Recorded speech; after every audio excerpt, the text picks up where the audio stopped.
Hello' friends, আজি মই আপোনালোকলৈ লৈ আহিছোঁ বহুতেই টেষ্টি মছলা মাছৰ জোল ৰেচিপি। মই এই ৰেচিপিটোত বৰালি মাছ বনাইছোঁ। আপুনি বেলেগ মাছো এইদৰে বনাব পাৰিব।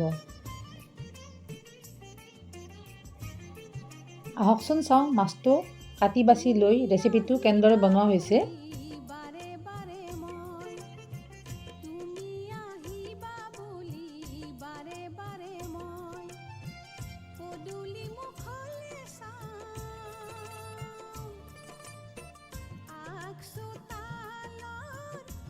তৰকাৰীখন বনাবৰ কাৰণে এইখিনি মাছ লোৱা হৈছে।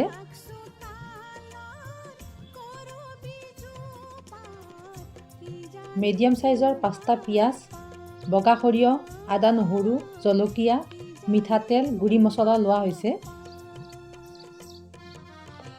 প্ৰথমতে কেৰাহীটোত সৰিয়হৰ তেলখিনি দি ভালদৰে গৰম হ'বলৈ দিয়া হৈছে। এতিয়া ইয়াতে পিঁয়াজখিনি দি ভালদৰে ভজা হৈছে। কাটি লোৱা কেঁচা জলকীয়া কেইটাও ইয়াতে দিয়া হৈছে। এইখিনি অকণমান ৰঙচুৱা হোৱালৈ ভজা হৈছে।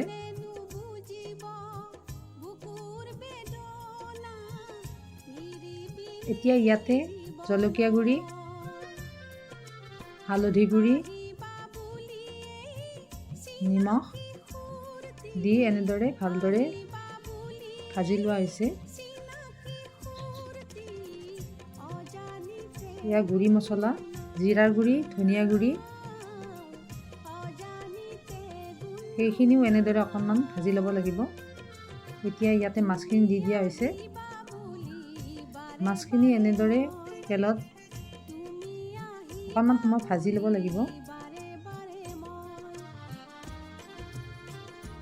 এতিয়া ইয়াতে পানী দিয়া হৈছে।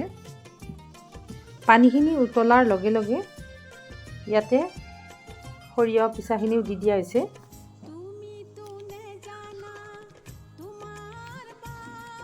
এনেদৰে এতিয়া কুক হ'বলৈ দিয়া হৈছে।